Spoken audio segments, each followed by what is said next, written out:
Hey guys.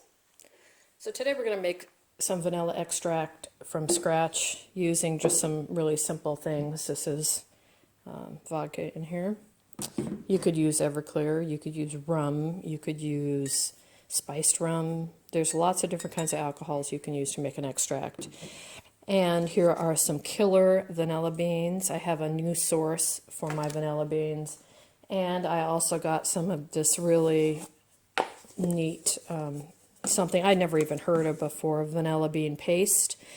This company is a new company to me, but I love their products, and I just wanted to show off this packaging, the vanilla paste, and we can talk a little bit about that after I'm done showing you how to make vanilla bean extract from real vanilla beans.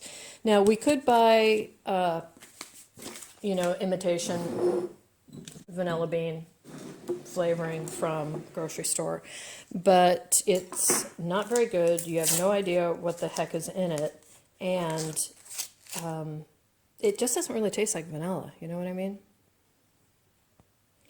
So I thought, what a cool project to do if we could make it from scratch. And when I started looking for regular vanilla, real vanilla extract in the stores, I was shocked and appalled at the prices. Little known fact that vanilla is expensive. It's very expensive. And the reason it's expensive is because on a vanilla bean plant, the flowers that bloom have to be hand fertilized. And they only allow a certain amount of flowers on the plant to become fertilized because they want the biggest and the best beans. So other than saffron, vanilla is the most expensive spice. So not only do they have to fertilize the plants and the flowers by hand, then they have to remove the extra flowers so they don't become fertilized. Then they have to wait for the pods to grow.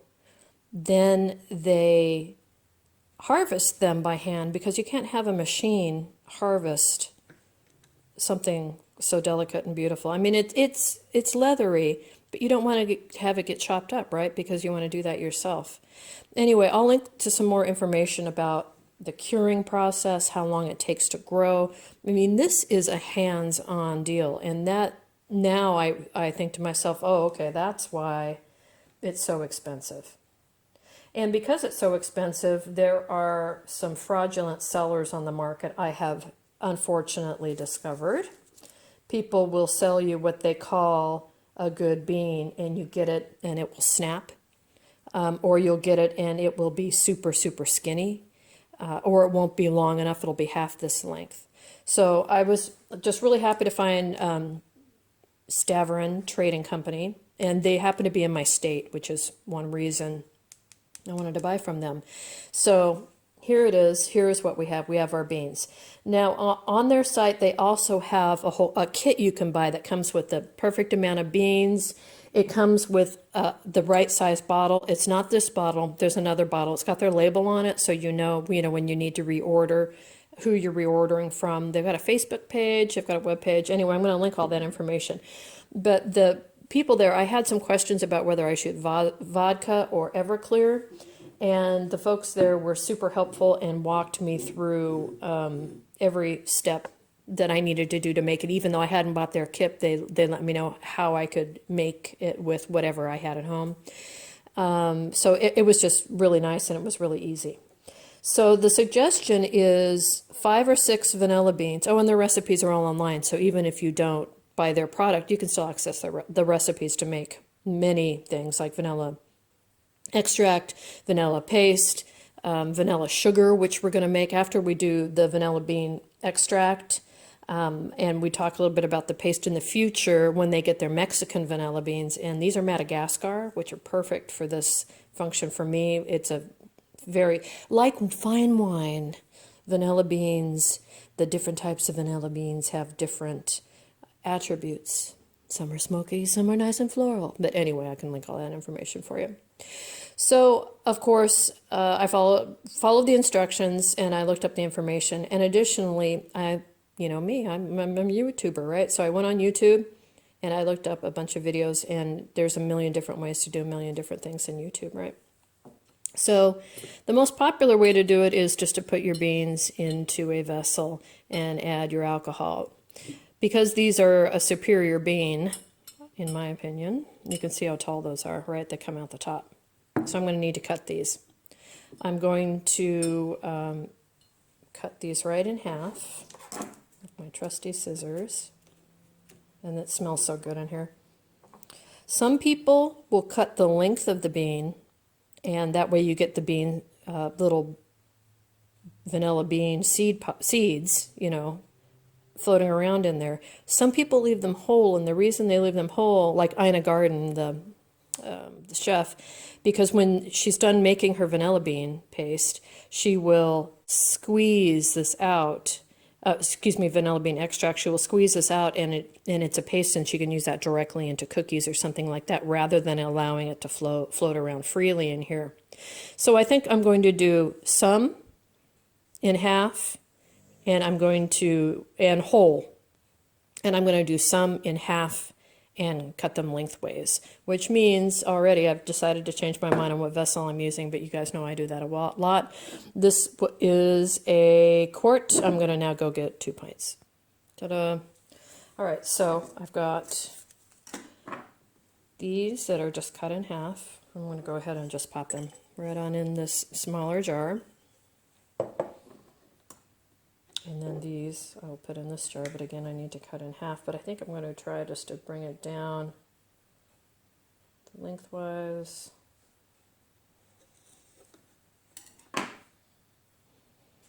Some people will then scrape the beans out and try to add it to the jar as well. And what I've seen when people actually do that is that you have to kind of scrape it off the top, and it gets everywhere. And it's going to come out of here anyway on its own. So let's just let nature take its course. So I'm just going to quickly, oh look, you can see the vanilla bean right there. Isn't that beautiful? I wish I could grow these here. All right, so let me get busy and do this.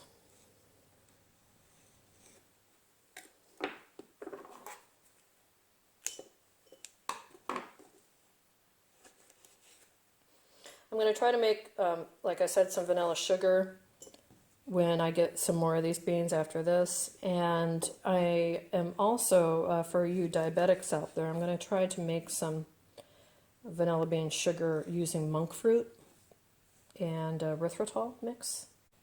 And we'll just see how that goes. Should be fun.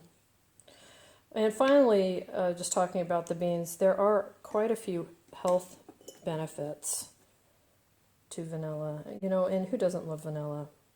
And I'm trying to do this video quickly to get it out to you guys before Christmas, because this would make a killer Christmas gift for somebody. Either that kit that they sell with the bottle and the beans, or some of this paste, or one of these that you've made yourself, right?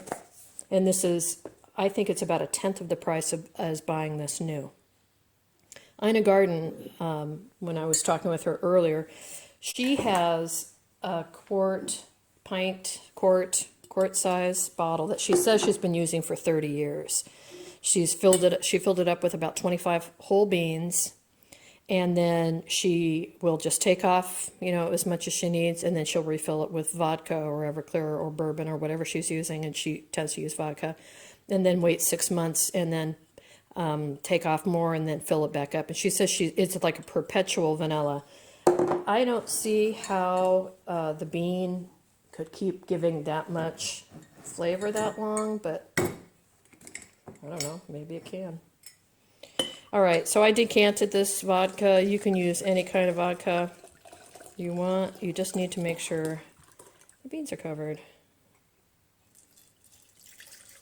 Or any alcohol. If you do not like alcohol, you don't want to have it in your house, it triggers you, you can use food grade glycerin. Won't last quite as long, but you know, how long does vanilla last anyway? Everybody wants to scarf it up. All right, so there's my vanilla.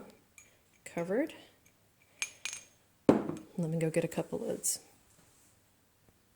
All right, so I have a couple of just these regular screw-on lids. And I just need to label the tops on these to see which one I cut in lengthwise and which one I left alone.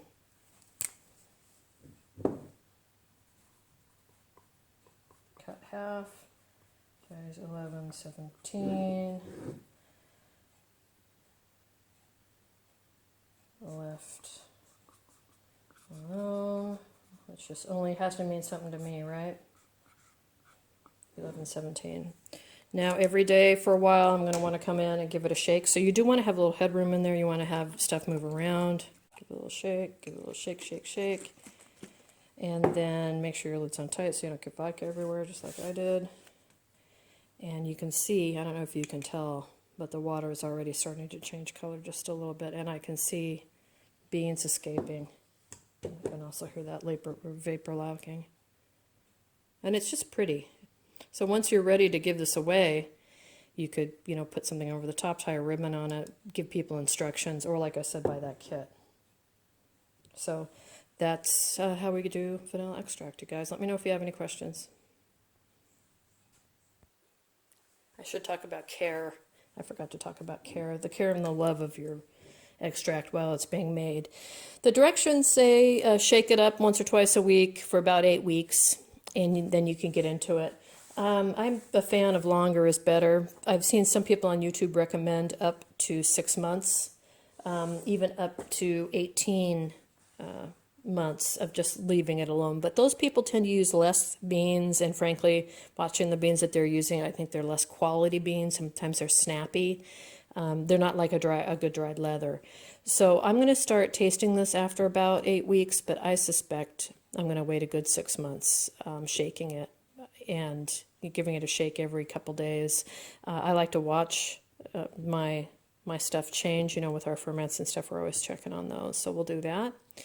And I'll keep checking back in with you, though. I'll let you know what it looks like as we go along, and let you know when I think it's done. But I'm going to get this video up so any of you that are Christmas shopping and want to get started on this project at home can go ahead and do that. And then by Christmas, I mean holiday shopping, if you're doing Kwanzaa or Hanukkah or just celebrating the solstice. These are all great gifts. And the people over there are very cool, easy to work with, answer any questions you have. And they have given me a discount code for you guys to use if you choose to. Again, check out all the brands. I don't recommend companies that I don't believe in, and I very rarely talk about companies at all on my station. It's just that when I went in to buy vanilla extract at the grocery store at Costco, and it was almost $40 for less than this much, I about had a cow. When I figured out that I could buy 10 beans for like $24.99 or whatever it is, check the webpage, it is as of this minute, then my mind was made up. Why wouldn't I just make it on my own, and give it away as gifts? So there you have it. Let me know if any questions. We'll go ahead and keep up on top of this, and we're going to do some cooking with some of this vanilla paste, which, like I said, is new for me, and I'm blown away by it. So let me just give you a quick teaser on that. I've already opened it up because I've already used it in brownies. And this is the Mexican vanilla bean paste, and usually I use Mexican products because I live in Mexico for 3 or 4 months a year. Just look at that on there. It is, I want to drink it. I want to swim in it. And I don't want to keep it dirty. All right, just quickly I'll show you, or tell you what's in here. I can show it to you too. No preserve. Okay, Mexican vanilla bean extract. There's a little bit of sugar, water, vanilla bean, and a natural thickener. So here are the amounts. 1 tablespoon vanilla paste equals 1 whole vanilla bean pod, which equals 1 tablespoon vanilla extract, pure vanilla extract. So good little product. It's my new love. I'm in love with that. All right, that's all for now. Catch you guys later.